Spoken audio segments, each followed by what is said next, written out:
Hello, everyone. Welcome back to the Nomad CEO. I'm here with Travis Chappell, and I'm really honored to have him on the show. He's a experienced founder and podcaster.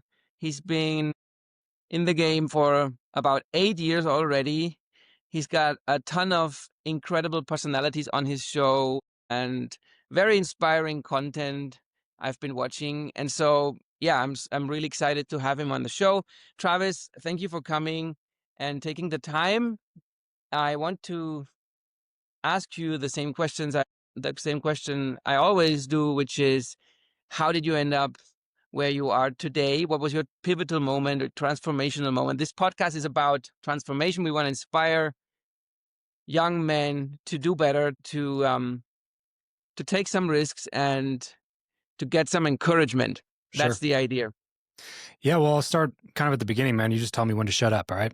So I came out of a fundamentalist religion growing up that I thought I was going to be doing for the rest of my life. So I actually went to college for Bible and church ministries. I double majored in Bible and church ministries, got my degree, and then immediately realized I did not want to be in ministry full time. So now I had an unaccredited Bible degree, which I don't know if you've tried to get a job with an unaccredited Bible degree, but there's not really employers lining up out the door for recent unaccredited Bible college grads. So I did the only thing I knew how to do at the time, which was sales. I did door-to-door sales for about 5 years, multiple different products, multiple industries, and I would get in, start selling, learn as much as I could, and then I'd immediately start recruiting, training, and managing other sales reps. And did that for a number of years. Eventually got to the point where I also realized I didn't want to do that forever.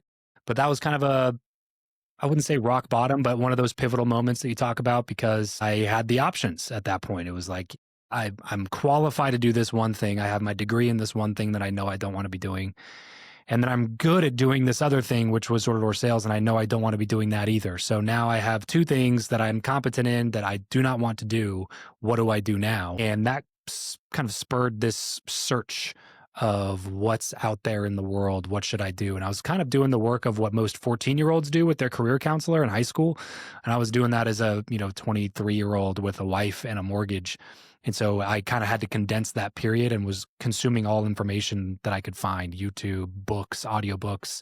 And then for the first time came across these things called podcasts. This was back in 2016-ish timeframe. So podcasts were still relatively new. They're probably about a decade old at that point. Just then at that point, probably 2-3 years into starting to become mainstream. Now they've obviously done that much more even since then. But at the time I started listening to as much as I could and figured out that people that were podcasting were actually making money doing the podcasting thing. And I was like, ooh, that's really interesting. Why don't I try doing that? So I launched a show, and it did not go well at first. And I immediately realized how much knowledge I needed to gain in order to turn this into a career. So I started hiring coaches and joining groups and learning as much as I could about the space, which led to a number of different online offers like podcast coaching and content consultations. We did done for you production work for a while, guest and show booking, automated. We started a software company. There was multiple things that we did inside of that space to help people create better content online, whether you're an entrepreneur, business owner, or educational talking head, or influencer, or best-selling author, or something like that. So worn multiple hats now in that space for several years. And then I actually just sold the booking business and now back sitting in the full-time podcasting chair. So it's kind of come full circle. Wow. That's an amazing journey. So I'm actually very interested in this journey of yours, because I'm on the same path right now, right? So my podcast is fairly new. It's 2025, started in February, basically. And it sort of evolved out of my activity. I'm running a newsletter business, right? So I started the newsletter 23, and then last year, but I didn't really know what I was doing at all, because I came out of a bankruptcy, like 2 years of not know. I had to rediscover my purpose, so to speak, since I had lost my 13-year-old nanotech startup company. And then I was like, I didn't really know what was going on. Shiny object syndrome, no idea what I was doing. My prior business was sort of a traditional one, like, buy products, import sell and stuff. And then I had no experience with English language writing or content creation, and that's so I was really sort of lost when I started my newsletter and writing, and then it evolved into I rediscovered that I was really interested in talking to people that like-minded people, like founders, because I'm a founder. And then this is how it got into now I do just founder stories, and I turned the newsletter into a podcast as well. And so I think and yeah, it was a I love what I do right now. I don't have much reach yet, I guess, but I have like an engaged audience, and I talk to I think one of the most important decisions in your life, and this is for the audience, and a question for you, if you agree, is it's more important to decide whether you to what kind of to whom you talk, like the quality of people you're talking to or catering to or preparing an offer to is way more important than anything else. Like one of the most important decisions you can possibly make, I think, in business at least, because because of selling, and you're good at selling. You told me you knocking on doors, because the process of selling is the same almost for all products, right? You do Yeah. the work, Yeah. and it takes a lot of follow up, and all. We as salesmen, we know how much time and investment it takes to make a lot of sales. So you might as well choose better target audience, so to speak. So long story short, I'm now able to talk to the right people that I want, people like mine that I understand, and then I also offer them my services, which is my newsletter ghostwriting agency. So I'm really happy to be just because of that, and also because I get a lot of inspiration from people like you that Yeah. I look up to. No, it's certainly important, man. You can't skip over the fact that if you're in whatever business you're in the people business. And there's not really a way to avoid that, because until AI becomes sentient enough to have their own bank accounts where they can spend money without talking to a person, you're going to have to talk to people if you want to make sales, regardless of if that's actual belly to belly conversations or if that's sales copy from a one to many perspective where you don't actually physically talk to people. It's still an understanding of human psychology and how people make decisions. And so if you find yourself in work that you actively do not enjoy, then it probably speaks to the fact that you're dealing with people that you don't enjoy being around. So even if it means that the market in that particular sense is ready for the product or service that you offer, building a business always takes more time than you think it's going to take. So just know that if this is the primary target audience that you're serving, you will be spending a lot of time with that primary target audience, whether it's at conferences or events or on one-on-one Zoom calls or webinars or spending time sitting in their brain for a little bit just so you can write some marketing copy for your landing pages or your emails. Or even if you're feeding it into an AI machine, you still have to know who it is that you're talking to on a really intimate level, or you're not going to be able to sell anything. So, or because you just got to be able to solve their problem. So if you don't fully understand their problem, then you're going to have a tough time solving that problem, which means you're going to have a tough time making money in the business. So yeah, it's very important to make sure that you're talking to people that you actually want to be spending time with and helping solve problems for. Yeah. I think it's wildly underestimated the importance of why we do things and who are these things for whom they like. What are you doing? Why do you not? People spend too much time deciding whether they want what they want to do instead of why they're gonna do it and for whom, right? So those are more important questions, I guess, because then the products and the services show up themselves, like for that particular. Because now you understand the person and what they need and why they need it, and then you can talk to them in their language. And so this is wildly underestimated, I think, in marketing and in business, because as you said, it's just every business is a people business, right? Since you brought up AI, I want to go down a little bit deeper.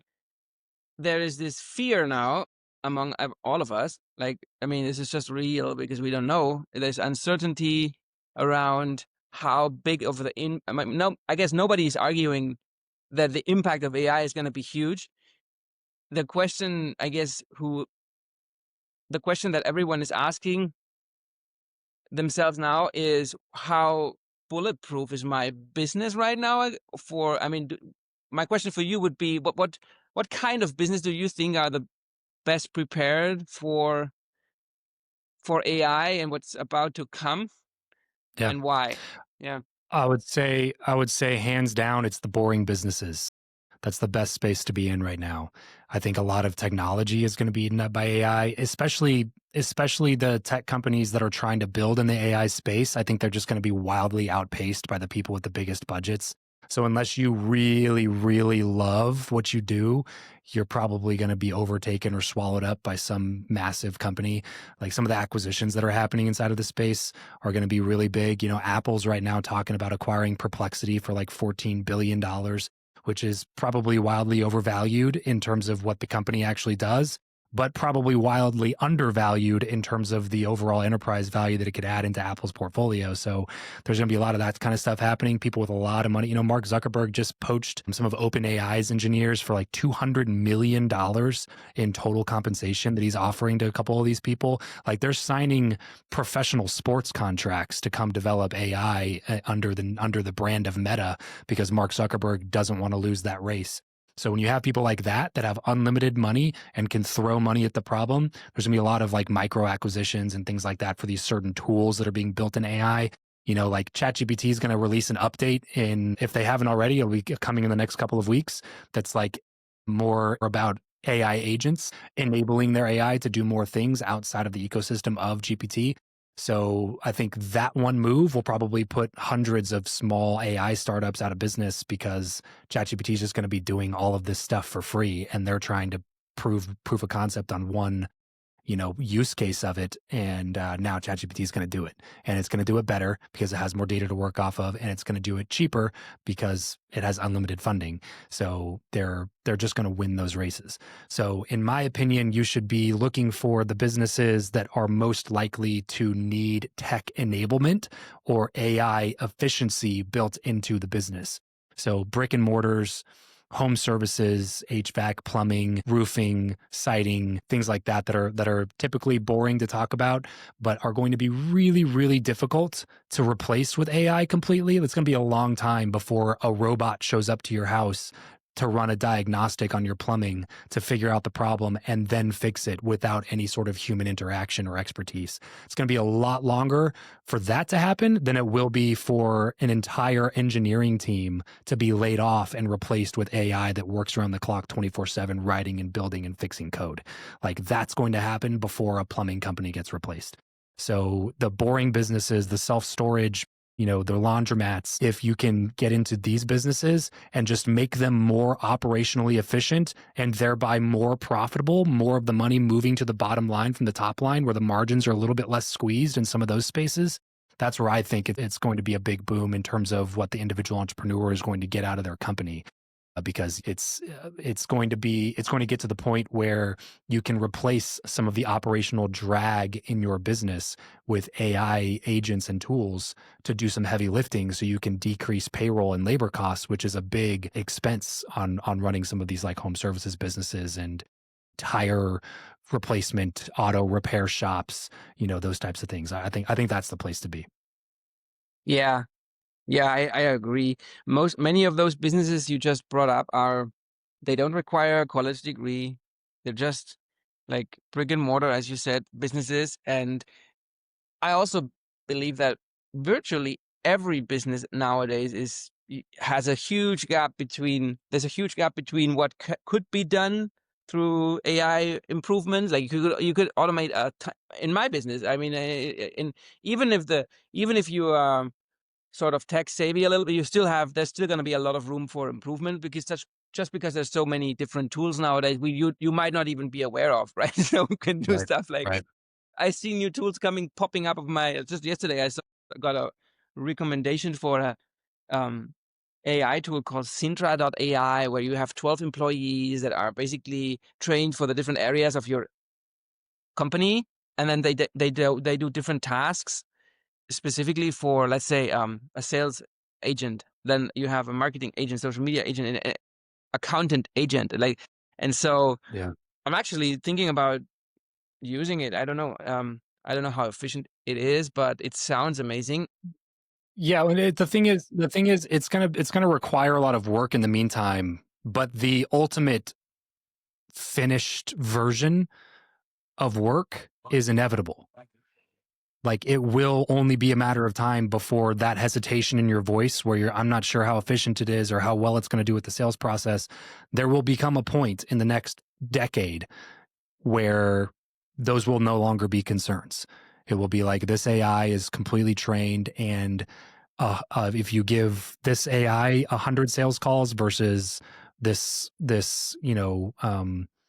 brand new sales rep who doesn't have much experience, we give them 100 sales calls and the AI is going to outperform them, 80% of the time. It's like, okay, well, that doesn't cost me anything compared to a sales rep. Now, I think there's going to be a long time before higher ticket relationship based selling is replaced by AI. I think that that market will be much more savvy. They'll want to talk to a human being, and the people with the money who can afford to purchase these high ticket services, the decision makers, are typically older generations, and those older generations, while they're still in the workforce, are not going to allow AI to fully replace human beings, especially if they're going to be spending a lot of money on a product or service. So it'll take a full generation, I think, to scale in and out of the economy before people get more comfortable with those types of things. So I'd say, like, if you're in, that type of a system, or if you can upskill to learn how to communicate with higher level people and tougher transactions and higher deal time, higher pipeline or longer pipeline, then you'll probably be better poised to make some money during that transition as well. Okay, yeah. So I'm not sure if I agree with. I mean, I actually think that the importance, because you might be right about like low ticket products, about $50, where you don't really take a risk and you just end up buying it online, like similar to going on Amazon and ordering something. Right. If we have an agent there who guides you along answers a few questions you want to get answered, this might work. But I would say that most sales are very much tied to you. So people buy from people because they need this trust. So it's an Sure. ethic. It's a trust. I think it's underestimated how important this is for people, especially for high ticket products. People, yes, they justify their decisions with logic, but at the end of the day, deep down, they decide whether they buy from you or not based on the feeling they have about you, not your product, but you. And so, No, 100%. that I No, I totally agree with you. Yeah, it'll be like, that's kind of my point, is like, inevitably AI will replace that because of the sheer volume of calls that it can take comparatively to a sales force of people. So if your bottleneck in your business is, we can't bring on this volume of salespeople, like it'll work really well for really high volume, low ticket transaction businesses that have an unlimited market, right? Like there's a difference between selling to Fortune 500 CEOs, which is literally by definition only 500 potential people that you can sell, and selling a $50 bag of protein to a potential market of 1 billion people. It's like those high volume, unlimited market, low ticket transactions will be replaced with AI salespeople before any of these like higher ticket things are going to be, because the level of, like, to your point, the level of trust that's going to be required for this multi 6-figure consulting contract, they're going to want to talk to the person. They're not just going to make that decision because of a chat bot widget on your website. yeah. So, well, hopefully, well, I actually hope that that the human element is always going to be valued more. I hope this is not. I hope AI is never going to be able to replace that, because it would be the impact of that is, I don't even want to think about it too much, because it would be the moment we don't need humans anymore to transactions is going to be I think it's going to be a problem. Now my audience, mostly I run these surveys when they subscribe to my newsletter, and 40% are people that just want to get started as an entrepreneur, most of them, like the biggest chunk, and then there's a few more that have a side hustle going on, but I have only 10% of my subscribers and readers actually already have a business that they want to scale. So to them, or for them, the question is, what business do I go in? I mean, we already answered that with plumbers, etc. But if you want to go, because there's this content space nowadays also, for example, Podmatch just released a statistic, and in the US, I don't know, I'm from Germany, but my content is English, so my target audience is also from the US, and the podcast listeners, the amount of podcast listeners, for example, I think has quadrupled in the last 5 years. So it's like went from 150 million to 450 million or something like that, like really crazy. So that's, I think, I mean, content and online businesses are still growing at a staggering pace, I guess. So the question is, what kind of online business should you go into now? Yeah, if we're talking online specifically, like I said, I have a lean toward the boring businesses because they're just so much more predictable and the chance of failure is significantly lower than like starting a new thing online. But really, like, it comes down to each individual person. So it's easy to kind of make broad statements on a show like this, but then you're talking about, well, the majority of this list are people who want to start a business. Well, I wouldn't necessarily start with, here's the type of business you should go into. I would start with a lot of questions like, what do you enjoy doing? What skills do you currently have? What industry have you worked in? Do you like that industry? Do you want to continue in that industry? There are a lot of other questions that I would set up before like making a strong recommendation one way or the other, because like, that's why I say that like brick and mortars or home services, things like that would be more simple to most people, because most people are more familiar with how those things work. And especially if you already have a trade, like if you were working for a construction company for a decade and you can start a roofing contractor company, like that will probably have a better chance of succeeding than like starting an online marketing business. But if you've been a media buyer for the last 8 years for a digital marketing agency, then it might be better for you to start a media buying agency or to start a CRO agency or something like that. So look at the things that you have experience in, look at the things that you enjoy doing, look at the skills that you already have, and look where those areas overlap and ask yourself what business would be best suited for my skills, my experience, and my interest level. Now, if that sounds like a lot, literally throw it into AI, throw it into ChatGPT, give it the prompt like, you are now a life coach, the best life coach on the planet. You're going to help me figure out what businesses would be best for me to think about starting. Here's the things that I enjoy. Here's the things that I'm really good at. Here's the things that I have experience in. And then I want you to tell me industries that would be easier for me to jump into because of my experience and skills and background and connections, but also industries that are that have a growing market and that have a big problem that need to be solved. Because if you're going to jump into a market that's shrinking, like a perfect example is like, I've been an editor at a publication company for the last 15 years and I'm really good at this thing. Should I start a magazine business? You know what I mean? It's like, okay, well, your experience might line up, your skill sets might line up, you might know the unit economics pretty well. You might have some relationships in the advertising space that would help you kick off a little better.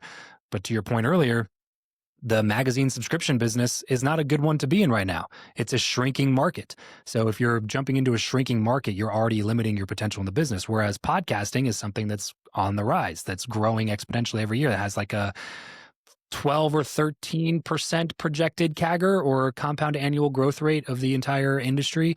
So it's expected to be over 1 billion people listening to podcasts in the next 4 or 5 years. So the market's supposed to continue going up. Advertising, the advertising market in podcasting ended up hitting over their projections for 2024. It was already like a 10 or 12% projected increase from 23 to 24. It ended up being more than that. So that's a space that's growing. That tells you that there's something there. So if you have that other expertise that you can apply to this space, that's probably a good place to go into. So it's difficult for me to say like this one thing or this specific business, because it also depends on like, do you have any savings, right? Do you have kids? Do you have bills to pay? Like, are you a 22-year-old that can bum on your buddy's couch for 3 months while you do this?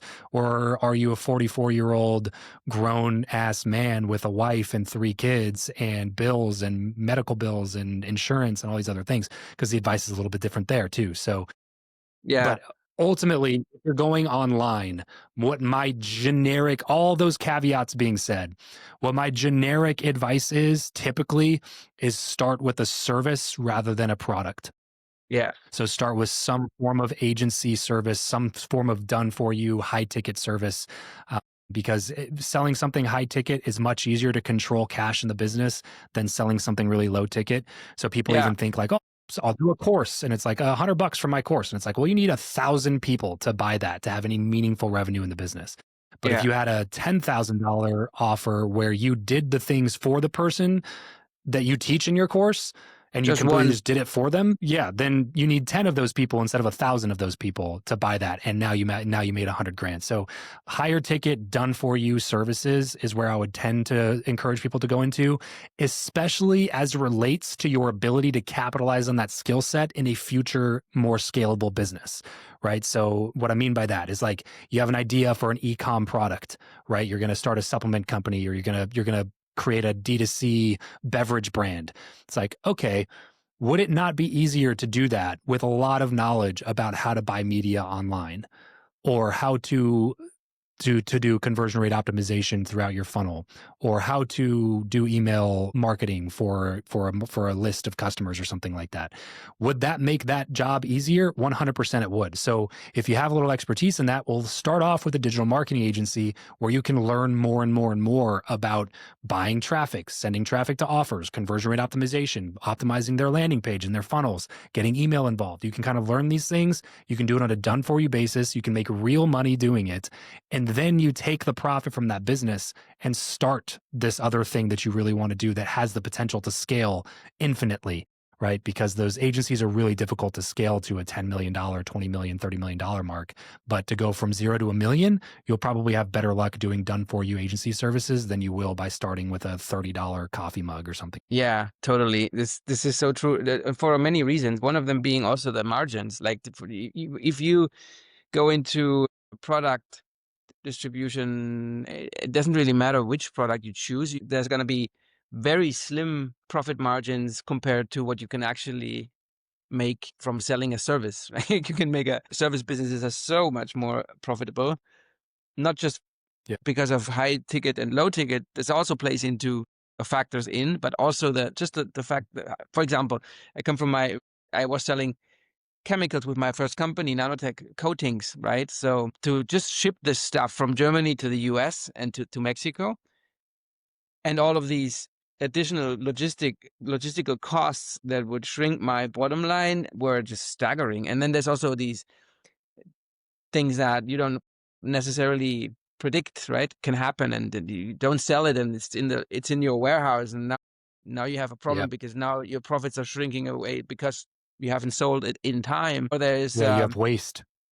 or yeah, or in chemicals there's an expiration date, so you have only 2 years, and then it can't be sold anymore. You lose completely. So there's so many factors that people don't really understand. Before they go into business, you have to do And your even the way you get paid too. Like, some of these retail deals are insane, man. They operate on like a net 120. You know what I mean? It's like you have to provide them the product, and then they'll pay you 4 months later. You know, that you yeah. gotta No, be no, able no, to no, float no, no. that on your cash Six flow. 6 to 12 months in some cases. We were selling to a big market, like similar to Costco in the US. In Colombia, we had a big one where we were selling these coating for construction. 6 months to pay, and you have to That's provide everything insane, dude. before. How are you supposed to run a business like that? That's kind of my point. Is like, time to cash matters in a startup. And if like your time to cash is out 8 months, it's like, well, I could be insolvent in 8 months. What are you talking about? I need to get paid. It's crazy. Yeah, but they don't care. Well, what you can do then in these cases sometimes is then you get the contract, and you get your invoice, so to speak, and then you can go to there's organizations like government, or sometimes you can get some, like you it's called I don't know in English the name for that, but you can get the money up front from someone who will finance you, but it's also a cost on that, right? So you lose profit Of on that course. side as well. And then they pay your invoice, and then they get paid after 6 months. So that there's workarounds, but they all cost something, and it's not a good deal. I mean, and Yeah. unless you have a high They're all volume, so engineered to shrink your margin. right, yeah, and it's only working if you have a sufficient amount of volume, because there's only two ways to do business, right? You have high margin or you have high volume. If you have both, you have a cash cow, but you rarely do you have both, right? So, and in content, that means just higher. People go into, as you mentioned, you brought up, like you sell a course for $100. well, then you need to have a shitload of audience already going, like making the sales for you, or Yep. it's not gonna be easy for you. So yeah. But I want to go back Yeah. to your The question to experience. ask yourself is, Yeah. sorry. Just to put a bow on that. The question to ask yourself is this a high gross profit margin business? And if the answer is no, then maybe don't do that one. Like look for the Yeah. ones that have cheap costs. Like that's why I say like done for you services, especially if you can do the service, then at first your cost of goods is nothing. It's only your time. So once you start growing, you'll obviously have people that are coming in between. So you don't want to price yourself in a way that, you know, doesn't allow you to scale. But also, you can start making money day one. That's the nice thing about those types of businesses. But Yeah. anyway, go ahead. Yeah, and at the beginning, you're gonna be the one person that has all these different hats on, anyways. You're gonna be the marketer, you're gonna be the sales guy, you're gonna be the accountant guy, and so at the beginning, you can just do all of that, and then once you have cash flow coming in, you start delegating, and maybe you can even maybe with AI nowadays, you can even like really just maybe not you don't even have to in many cases nowadays. You can actually automate stuff that allows you to delegate to a bot instead of a human being right now, which is only, Right. well, not only, but it's convenient. But if you have a service business, that's actually possible, like an agency. Yeah. So I want to ask you another question about your experience as a podcaster and founder. So what were your three biggest bottlenecks personally, like your challenges that you had to overcome and make it a profitable business? What was your personal struggle, so to speak? Yeah, with the podcast, it was just audience size. When I started, I didn't realize how many, like the volume of downloads that you needed in order to attract any sponsors to the show. So I started building my own products and services on the back end, which allowed me to start monetizing with an audience of 200 downloads an episode, which is obviously not a lot. And I started building in these higher ticket products and services, things that would actually pay me some money.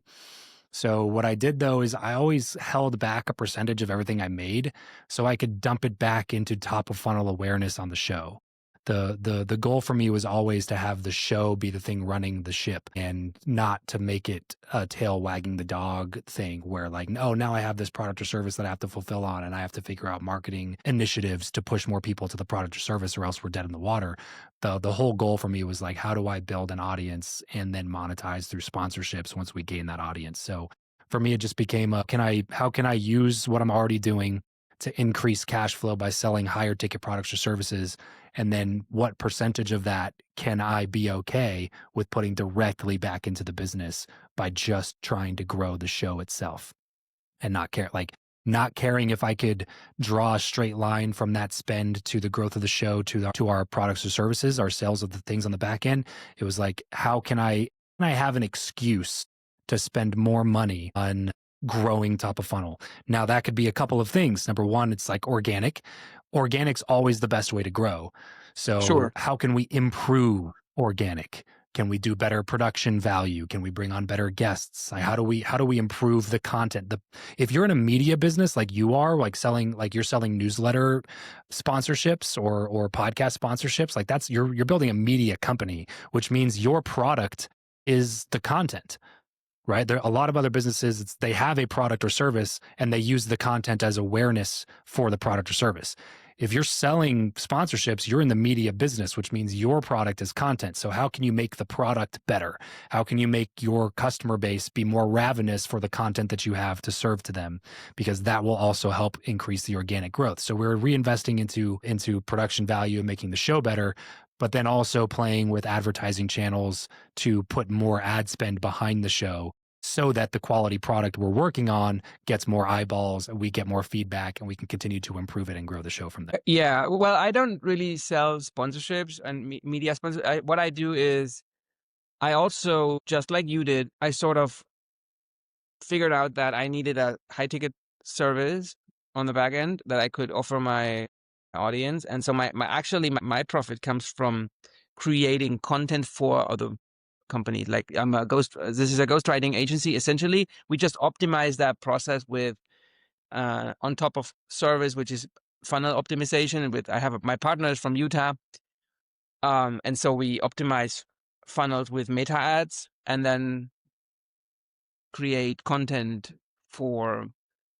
founders that need a newsletter, a direct marketing newsletter. That's what we do. The sponsorships, yes, I use them, but they are relatively small. So because I also like I start my newsletter. I have a few thousand subscribers now. It's not enough for big sponsorships. So it's really just Yeah, but that's right. my question. So my question is that the goal? Is the goal to get it to 300,000 people so you can monetize through sponsorships, or is the goal to Yeah, continue feeding the yeah, back end product? yes, but you know what? I mean, yes, yes. Of course, this is part of the goal. But it's not the primary goal. It's a secondary goal to get the more audiences, the more awareness, the better, of course. But also getting if I send an email about because I do these founder stories, right? So I highlight a person, a founder like you, for example, and then if it's a difference if I send this to 300,000 people compared to a few thousand, right? So it's gonna be the impact is gonna be Yeah. a lot different for that person I'm highlighting, right? In my particular case, right, this is going to be a different type of motivation for new, bigger personalities coming on my newsletter and show than if I only have a few thousand, right? So that this is actually my main goal to be able, because I want to help men. Again, this is what I told you at the beginning of the conversation. I want to encourage men and young entrepreneurs to take more risks, to be encouraged by other people's stories that were not that easy, that were their failures and everything. And so getting people like that on my newsletter, that's my goal. And then the sponsorships is just, I mean, it's just a cherry on top, sort of. That's the idea. Yeah, Yeah. yeah, okay. Well, then it sounds like you're doing the right thing then, because like that's the whole thing, right? Is like obviously you're doing this because you want to help people and give back and inspire young people. It's just that we need advertising in order to make sure that those people actually end up finding your stuff. And so that was my MO from the beginning, man, is like whatever the percentage, just knock off a percentage of like every dollar we make in this newsletter ghostwriting offer. Every out of every dollar we make, we're gonna put 10%, 20%, 30%, 5%, whatever the number is. We're gonna put that into a separate account that's purely going into advertising the top of funnel content piece.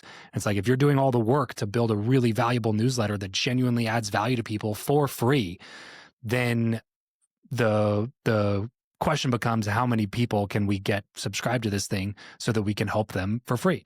And it'll probably lead obviously to more revenue on the P&L if more people are involved in the newsletter and they see a call to action for your ghostwriting services. Of course that'll help. But then if the goal is like we really just want to help people and scale this as much as we can, then yeah, a percentage of everything you make, take that and dump it into growing the content, like specific newsletter growth acquisition campaigns that are just focused on getting more newsletter subscribers and have nothing to do with the business itself. But if you can just earmark a little bit, it's like, well, the more money you make on the ghostwriting side, which will continue to grow that obviously with just the interviews that you're doing, the more money you make over there, the higher that percentage dollar amount continues to raise, you know, until at some point you can be spending 10 grand, 15 grand a month on acquiring new newsletter subscribers without losing any money on it. And that becomes Yes, spot on. This is exactly what I'm doing. I'm scaling my newsletter, my marketing efforts right now. My Facebook Meta ads are they're channeling new subscribers into the newsletter, so that my subscriber base continuously grows. I'm scaling the newsletter, and from the newsletter that goes out Wednesday and Friday, I then also like spilling over into YouTube, etc. So this is my main focus and getting more perfect. stories out. So I started with one story per week, and now I'm doing two. Just a month ago, I increased to two, and I'm also starting behind the scenes letter on Mondays every 14 days, where I share more of the back end stuff, like how we do these meta ads, the micro testing we use to get results, to not overspend, to prevent the more of the tactical stuff that I'm not covering in these emotional, story driven, purpose driven side of things stories, right? Because there's different angles to this, but it's always the same target audience. So that's the idea. Yeah, I But heard, man. before we finish, I wanted to give you one last question here. So if you had to again, to this target audience I mentioned, the ones that are just starting out, want to go in, let's assume they want to go into the content business, what we're doing, like podcasting and stuff like that. What would be the one thing that the one thing that you would recommend to focus on, to the most important, something you want to share, some insight you want to share to Yeah. them? Yeah. Yeah. The number one thing is consistency. You have to commit to consistency at the very beginning, because I promise you, you're not going to see early results.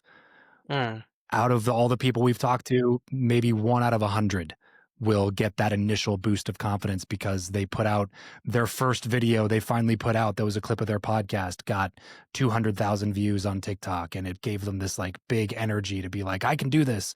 Most people will not have that in any sort of a period of time that makes it palatable. So at the very beginning, if you're going to pursue that as a path, you have to commit to a certain amount of time where you will remain painfully consistent regardless of the outcome. Because the problem is, most people give up before they have enough data. They release content for 6 months and they go, well, it didn't work. And I don't want to be that guy that's just like podcasting for 15 years with no results to show for it. It's like, I agree, you don't want to be that guy, but you also don't want to be the guy that quits in 6 months because that's not enough data. You don't have enough reps in. You're probably still not even good at it. You know, most people underestimate the skill set of being able to go on a camera and communicate properly and say things that are valuable. You know, it's Yeah. a skill set by itself. Even if you're just talking to people, like interviewing people, having conversations, being a host, that's also a skill set. So in 6 months, you're barely getting enough, especially if you're only doing one a week. It's like you're barely getting enough reps in to like maintain a skill, not even build the skill. So you need to violently attack the repetitions that you're getting in that period of time and commit to that time. So for me, when I started, I committed to 2 years at 3 interviews a week. That was my initial commit to myself. Just like, regardless of the results, regardless of if people tune in, regardless if I can make any money off of this, I will do this for 2 years, 3 episodes a week, no matter what. And then I'll reevaluate after the end of 2 years. Once you have that data, now you have some data to be able to make a decision. If you've genuinely gotten zero traction and you've been doing everything that you were supposed to be doing and remaining consistent over that time, then it might be time to pivot. It might be saying that, hey, maybe my market isn't super interested in this concept. Or maybe we got to do something more fun or more silly or more serious or whatever. You can start like playing with it at that point. But like I said, you don't even, like when you're first getting started in something, you don't have the competence to understand what you're even doing wrong yet you're making the decision to pull the plug on the whole thing because it's not going well. It's like, especially this game, the content game, it is a long haul.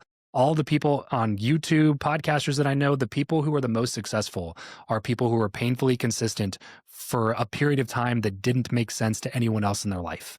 Like they were releasing weekly or bi-weekly or even 3 times a week on YouTube for 7 years. And they had 25,000 subscribers to show for it after 7 years.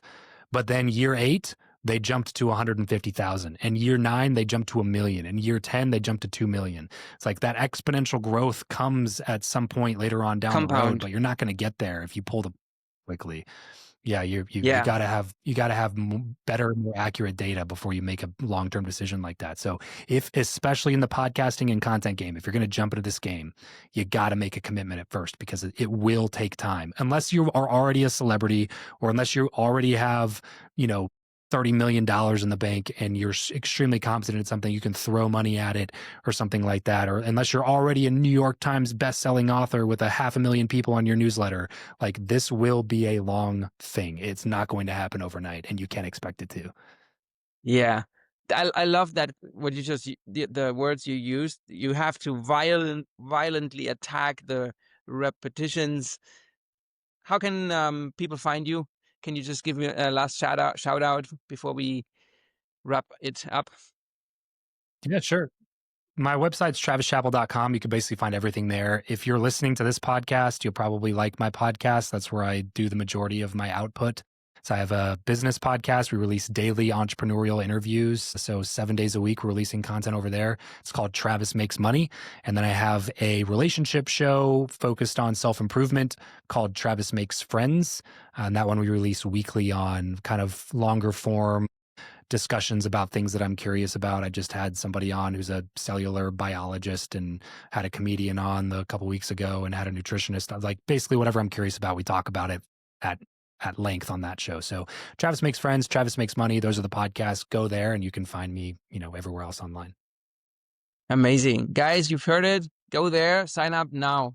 And to you, thank you so much again. Really, I enjoyed this conversation a lot. A ton of insights and inspiration for myself and for hopefully for everyone else too. Thank you, Travis. Appreciate it, Goodbye. Roman. Thanks for having me, man.